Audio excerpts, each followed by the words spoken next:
I think that what would serve young filmmakers a lot is to have to is brutal honesty with themselves.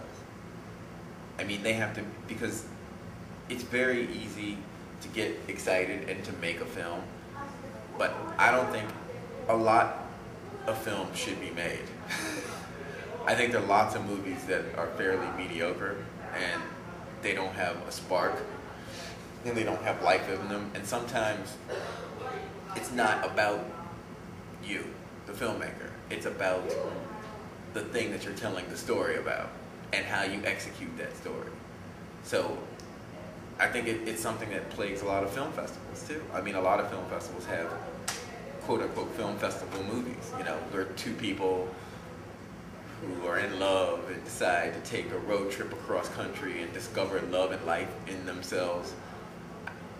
You know, that's a very hard thing to execute because there's so many movies like that, and it's so hard to distinguish yourself. I think the main thing is, if the number one thing is distinguish yourself.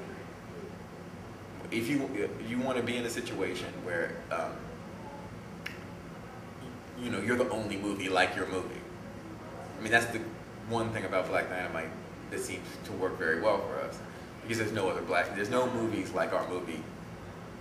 There's no movies that have been made like our movie since the 1970s, period.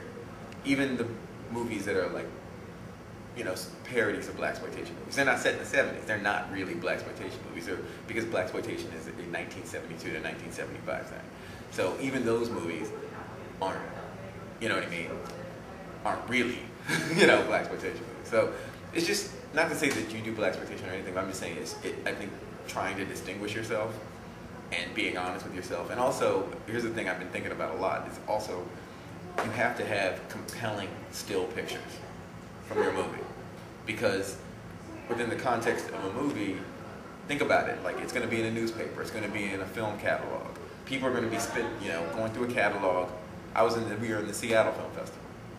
There's around 300 movies in the Seattle Film Festival.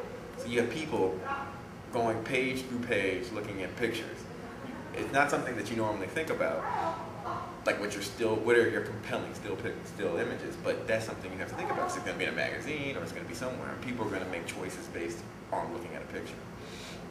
And that helped us a lot, because our pictures just are funny, you know.